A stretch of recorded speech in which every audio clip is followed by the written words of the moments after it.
teman-teman itu nggak meninggalkan dia dalam perilaku seseorang, dinamika kepribadian seseorang.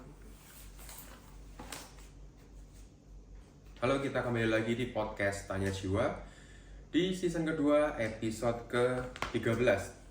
Kali ini kita akan membicarakan satu topik yang sebetulnya ada dokumenternya di Netflix ya. Kalian bisa cari, namanya adalah Ram Dass Becoming Nobody. Di sini yang saya ingin titik beratkan adalah di Becoming Nobody.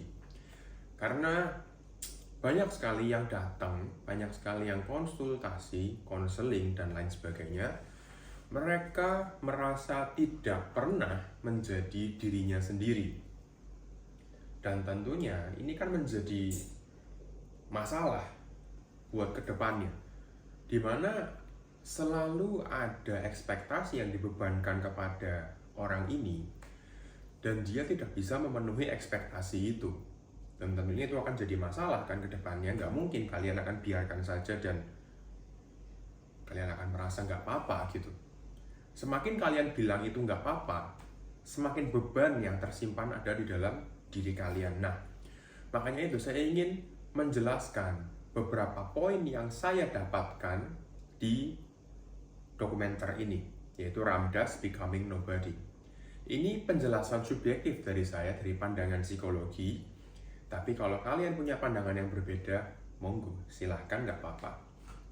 Oke, yang pertama, poin yang saya dapatkan dari menonton film dokumenter ini adalah ketika orang itu lahir, ini yang pertama ya, ketika orang itu lahir, mereka selalu mendapatkan yang namanya ekspektasi, selalu mendapatkan harapan dari orang tua, apa yang harus anak ini lakukan. Kalau dari Ram Dass itu menganalogikan kita hidup di luar angkasa, kemudian orang tua kita itu memberikan kita pakaian luar angkasa gitu, space suit istilahnya, kayak baju astronot gitu, dikasih nih supaya kamu bisa hidup di luar angkasa. Soalnya kalau kamu nggak pakai baju luar angkasa ini, kamu nggak bakal bisa hidup. Karena ini di luar angkasa kan. Masalahnya, kita sekarang hidup bukan di luar angkasa. Tapi kita hidup tanpa ada baju luar angkasa itu pun kita bisa. Tapi orang tua itu selalu beranggapan kalau kamu hadir di dunia ini, kamu ngikutin, kamu pakai baju yang kita minta, kamu berlaku seperti yang aku minta, kamu pasti akan diterima oleh masyarakat, pasti akan disukai, pasti akan diterima oleh masyarakat. Dan baju-baju ini, baju yang namanya ekspektasi, harapan, kemudian aturan dan lain, itu semua dari orang tua semua. Nah, itu analoginya adalah sebagai baju luar angkasa. Kurang lebih nangkep ya di sini ya. Nah, orang tua itu selalu memberikan harapan seperti itu kepada anaknya, dan itu kadang jadi beban bagi anak itu sendiri. Kalian juga mungkin, bagi para pendengar, bagi para pemirsa di YouTube, kalian juga mungkin pernah merasakan rasanya beban ketika orang tua memiliki suatu harapan terhadap kalian. Anggaplah begini, misalkan orang tua kita dokter. Kita sudah tahu, ketika orang tua kita dokter, ayah ibu kita dokter, nenek kita dokter, kakek kita dokter, kemungkinan besar kita juga disuruh menjadi dokter. Tapi apakah itu benar-benar panggilan kita? Belum tentu. Tapi karena itu ekspektasi, itu harapan yang diberikan dan dibebankan kepada anak ini akan menjalaninya. Kalau dia menjalaninya dengan happy, nggak masalah. Kalau dia menjalannya dengan beban, nah ini yang sering jadi masalah. Dan di Indonesia itu paling sering seperti itu. Kalau di luar negeri, anak umur 18 tahun mungkin sudah dibebaskan mau jadi seperti apa. Di barat ya. Kalau di Asia, rata-rata itu sama. Ada ekspektasi dari orang tuanya, kamu harus jadi begini, harus jadi PNS, harus jadi dokter, harus jadi apa, macam-macam. Jadi kayak ada keharusan karena kamu pasti akan aman, kamu pasti akan diterima, kamu pasti akan lebih sejahtera kalau kamu menuruti apa kata orang tua. Tapi nggak semua anak itu bisa menerima hal-hal seperti ini, ya. Nah, poin kedua yang saya dapatkan dari menonton dokumenter Ramdas ini adalah bagaimana kalau seorang anak itu atau seseorang lah tidak suka dengan baju luar angkasa yang diberikan oleh orang tua tadi, atau nggak nyaman lah dengan baju yang diberikan atau ekspektasi yang diberikan oleh orang tua. Terus gimana dong? Disinilah biasanya orang-orang itu mulai untuk galau, untuk datang ke psikolog, untuk konsultasi, untuk tanya-tanya masalahnya apa. Karena biasanya yang orang tahu itu hanya masalah luarnya. Misalnya gini, orang-orang itu datang untuk konseling gitu. Nah, ketika konseling, masalahnya mungkin, kok aku nggak bisa fokus kuliah ya? Kok aku nggak bisa fokus belajar ya? Kok aku merasanya kayak cemas terus ya? Atau takut terus ya? Awalnya mungkin itu kulit luarnya. Tapi setelah ditelusuri, selalu ada ekspektasi dari orang tua. Apalagi kalau kasus yang datang ketika konseling adalah, kok aku sama orang tua tuh kayak nggak bisa deket ya, kayak nggak bisa ngobrol, nggak bisa hangat gitu. Ada masalah selalu dengan orang tua. Ternyata karena banyak ekspektasi dari orang tua yang dibebankan kepada anak ini, dan anak ini tidak bisa memenuhinya. Stres dianya, orang tuanya juga stres, akhirnya membebankan ke anak yang lain. Dan ketika dia membebankan ke anak yang lain, anak yang konseling ini ditinggalkan, akhirnya nggak deket. Nah, ini yang paling sering terjadi di masyarakat kita, dimana kita selalu berharap anak kita seperti ini, anak kita seperti itu. Oh, anak ini nggak bisa, yaudah saya bebankan ke anak yang lain. Akhirnya anak yang lain ini mungkin bisa ya. Akhirnya anak ini yang diberikan full support gitu, yang anak yang lain ditinggalkan. Nah, ini yang kadang-kadang itu miris.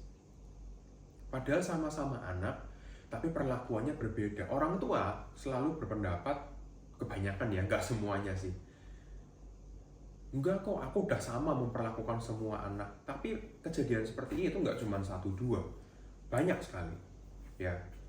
Dan kalau kita sebagai anak ya, sebagai anak tidak menyukai baju harapan yang diberikan oleh orang tua, pilihannya itu cuma dua. Pilihannya cuma dua, yang nanti pasti akan diberikan oleh konselormu atau psikologmu. Yaitu, kita tetap bisa melanjutkan ketidaknyamanan tersebut, lanjut aja hidup kayak gitu. Itu yang pertama. Yang kedua adalah kita berubah. Kita ganti bajunya. Kita buang baju yang lama, dan dapatkanlah kebebasanmu sendiri. Dan ini yang paling sering susah dilakukan oleh orang-orang. Karena untuk berubah itu memang susah. Tapi ketika kita menyadari kita perlu berubah, kita harus berubah. Kita harus membuang harapan atau baju kita yang lama. Kemudian kita mau pakai baju yang baru.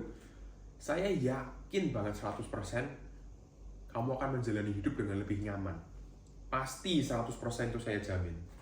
Karena kita itu, tujuan hidup kita adalah, kita itu punya kebebasan untuk menentukan tujuan hidup kita gitu loh.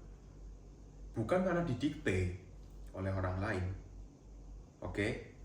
Nah, terus kemudian poin yang ketiga adalah, setiap kali kita mendorong sesuatu dalam diri kita supaya nggak apa-apa gitu ya, tapi perasaan itu selalu ada, masih ada dalam diri kita. Misalkan begini, ketika kita menuruti semua kata orang tua, semua harapan yang diberikan oleh orang tua, teman, sahabat, siapapun lah ya, kita selalu ngomong nggak apa-apa.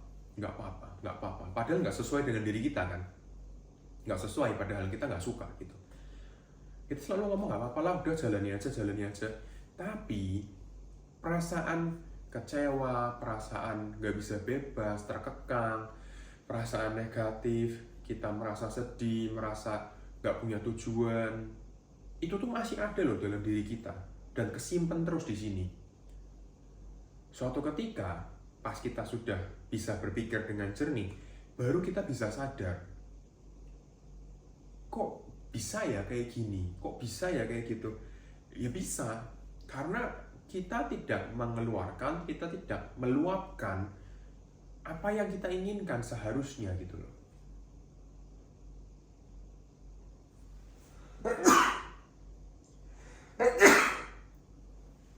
Sorry. Karena kita tidak mengutarakan, kita nggak mengutamakan diri kita mengutamakan orang lain, dan pada akhirnya yang ada dalam diri kita adalah penyesalan. Nggak apa-apa, yang penting orang tuaku seneng, nggak apa-apa, yang penting teman-temanku seneng, nggak apa-apa, yang penting begini, yang penting. Tapi kita nggak pernah ngomong untuk diri kita gitu. Apakah ini nggak apa buat diri kita sendiri? Padahal nanti ada rasa kecewa, ada rasa marah, ada rasa benci gitu. Ini tuh nggak selalu nggak apa-apa, karena masih ada dalam diri kita gitu. Oke, kemudian yang keempat adalah manusia itu lebih dari hanya sekedar kepribadian. Manusia itu lebih dari hanya sekedar kepribadian, dimana orang itu selalu mencoba untuk melakukan sesuatu yang sesuai harapan gitu ya. Dan kita itu seakan-akan sudah ditentukan gitu. Oh, kamu harus jadi pribadi yang seperti apa. Oh, kamu itu harus jadi pribadi yang bisa diterima orang lain. Padahal orang tuh nggak segampang itu didefinisikan gitu. Emangnya cuma karena kepribadian saja kita diterima? Kan enggak gitu. Apakah dengan menjadi apa yang orang lain inginkan itu aku pasti akan diterima dengan kepribadian yang didikte seperti itu? Enggak juga. Jadi diri sendiri, jadi pribadi sendiri juga belum tentu kita diterima kan. Tapi lebih nyaman mana? Tentu lebih nyaman menjadi diri sendiri. Makanya orang itu lebih dari sekedar kepribadian saja. Kita jangan menilai orang, jangan mendikte orang itu hanya karena kepribadiannya, tapi secara dinamikanya, secara holistiknya, semuanya. Oke. Kemudian yang kelima poinnya adalah penyebab dari penderitaan orang lain adalah penderitaan orang kita adalah karena perubahan dari pikiran kita. Yang tadinya waktu kita kecil mungkin kita merasa pikiran kita itu bebas, kita merasa nggak ada masalah, nggak ada apa, kita menjalani semua hidup, ekspektasi semuanya dengan happy gitu. Tapi setelah kognitif kita jalan waktu SMP, SMA gitu ya, kita mulai merasa ada yang aneh. Nah, pikiran kita mulai berubah tuh di situ. Apakah ini yang aku inginkan? Nah, di situ tuh baru mulai ada kayak pergumulan gitu ya, kayak ada perdebatan dalam hati kita. Apakah ini yang benar? Kalau aku ngikutin ini, apa aku bakal jadi bahagia? Tapi kalau misalkan aku nggak ngikuti, nanti aku jadi apa gitu. Akhirnya kita memutuskan untuk udahlah aku ngikutin aja. Padahal di pemikiran kita, padahal aku tahu ini bukan jalan yang kuinginkan, tapi tetap dijalani. Nah, ketika dijalani, yang ada muncul adalah penderitaan. Padahal penderitaan itu seringkali adalah pilihan hidup kita sendiri. Sering banget seperti itu. Kalau kita menderita, kita kesusahan, kita melakukan sesuatu yang mungkin nggak sesuai dengan diri kita, kemudian muncul kesulitan, penderitaan, dan lain-lain. Sebetulnya itu juga salah kita sendiri sebetulnya. Karena kita yang milih, kita yang jalan gitu. Tapi kita kebanyakan itu menyalahkan orang lain. Memang betul orang lain ada salahnya karena terlalu mendorong kita. Tapi kan kita yang ambil keputusan. Kita berhak untuk bilang mau atau tidak mau. Dan itulah yang selalu saya tegaskan dalam konsultasi psikologi. Kalau nggak mau, ya berubah. Kalau mau, ya terima konsekuensinya gitu loh. Tapi orang itu masih agak sulit untuk melakukan hal ini.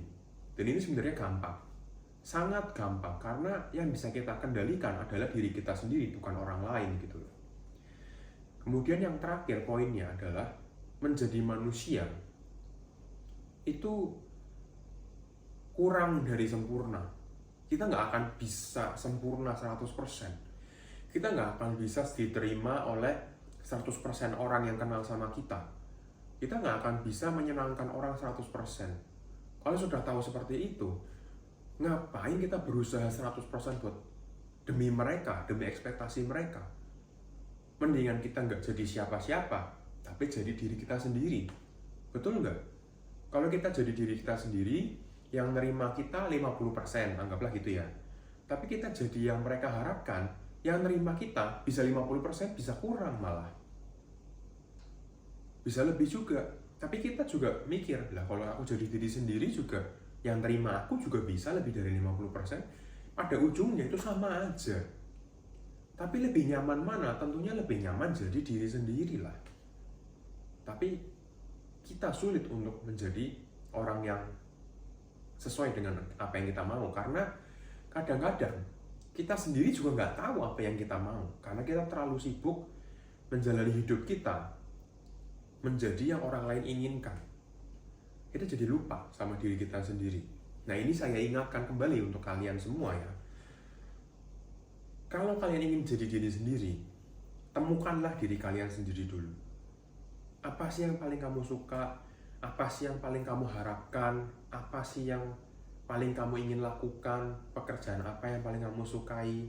Mungkin kalian bisa tonton video atau dengarkan Spotify saya, podcast saya yang judulnya Ikigai, tentang pekerjaan.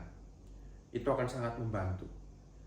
Kemudian, apa sih yang bikin aku tenang? Kalau aku lagi emosi, apa sih yang bikin aku senang gitu? Kalau kita udah tahu semua tentang diri sendiri, buat jadi diri sendiri itu gampang. Permasalahannya adalah banyak orang nggak tahu tentang dirinya dia sendiri. Tapi dia dipaksa untuk memahami orang lain dulu. Nah, disinilah yang sering jadi ada pergulatan batin. Dan akhirnya kita sering ngomel sama diri sendiri. Padahal aku sudah berusaha buat ngertiin orang lain, kok orang lain nggak mau ngertiin aku? Nah, di situ. Sekarang kamu udah ngerti belum tentang dirimu sendiri? Belum, lah gimana caranya orang lain bisa ngertiin kamu? Gitu loh, poinnya seperti itu ya. Dan ini saya simpulkan dari poin-poin yang sudah saya dapatkan dari menonton dokumenter ini, adalah terkadang kita itu terlalu sibuk menjadi orang lain. Kita terlalu sibuk menjadi orang yang tidak sesuai dengan apa yang kita inginkan. Kenapa? Terpaksa. Karena harapan dari orang lain, dari teman, dari sahabat, saudara, dan lain-lain. Supaya apa? Supaya diterima. Katanya begitu. Padahal supaya diterima, kita nggak harus jadi seperti itu. Karena ada ekspektasi dari teman, keluarga, dan lain-lain. Tapi kita terpaksa harus menjadi seperti itu, karena kita waktu kecil, kita itu nggak tahu apa-apa. Tapi waktu kognitif kita sudah mulai jalan, SMP, SMA, kita baru bisa mulai mikir, gitu. Padahal kita adalah makhluk yang bebas. Kita bebas kok mau jadi orang yang seperti apa. Saya sering dalam konseling seperti ini, sering memberikan kebebasan kepada pasien dan klien gitu. Tapi pasien yang diberikan kebebasan itu malah bingung. Padahal setiap orang itu butuh yang namanya kebebasan. Kamu mau jadi orang yang seperti apa? Bebas. Yang penting nggak melanggar hukum, nggak melanggar norma. Bebas. Mau jadi apa? Mau jadi perawat? Bebas. Mau jadi ahli reparasi mobil? Bebas. Mau jadi apapun bebas. Tapi ketika diberi kebebasan, orang itu sering bingung. Kenapa? Karena terlalu sibuk seumur hidupnya menuruti orang lain, ekspektasinya gitu. Jadi kita sendiri nggak tahu apa yang kita inginkan. Dan makanya judul podcast pada hari ini kita adalah Becoming Nobody. Kita nggak perlu menjadi siapapun untuk disukai. Jadilah diri sendiri aja. nobody pun nggak apa-apa. Kita bukan siapa-siapa juga nggak apa-apa kan. Yang penting kita bisa hidup, punya rumah, punya makan, punya uang, punya buat makan, punya pekerjaan, punya sesuatu yang kita sukai, udah. Ngapain kita disukain orang lain? Kan itu bukan kebutuhan utama. Buat apa kita diterima? Buat apa? Mendingan kita jadi bukan siapa-siapa. Lepas saja semua ekspektasi itu, buang kalau kamu nggak suka semua ekspektasi itu. Kalau kamu suka, lanjutkan nggak apa-apa. Dan itu kebebasan yang kamu punya. Saya nggak bakal memaksa. Ya. Sebagai quotes penutup, seperti biasa, saya akan memberikan satu gambaran tentang kebebasan. Yaitu, kapan sih kalian terakhir kali melihat langit? Dimana kalian merasa sangat bebas. Seperti awan di sana. Ya, kurang lebih seperti itu dalam podcast kita kali hari ini. Dalam Tanya Jiwa Podcast di season kedua, episode ke-13 mengenai Becoming Nobody. Dan semoga podcast ini membawa informasi yang baik buat kalian semua, membawa pencerahan bagi kalian semua. Semoga kalian juga menyukai podcast ini. Jangan lupa untuk klik like ya.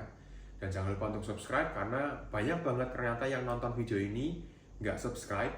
Tolong subscribe supaya kita membangun komunitas yang baik untuk mendiskusikan masalah psikologi. Kemudian jangan lupa untuk share ke teman-teman kalian yang membutuhkan.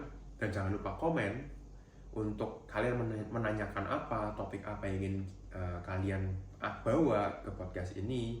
Atau mungkin kalian hanya sekedar ingin berkomentar mengenai podcast ini. Silahkan, kita berikan kita berikan kebebasan penuh kepada kalian semua. Ya, kurang lebih seperti itu yang ingin saya ucapkan pada hari ini. Semoga membantu dan salam sehat jiwa. Bye-bye.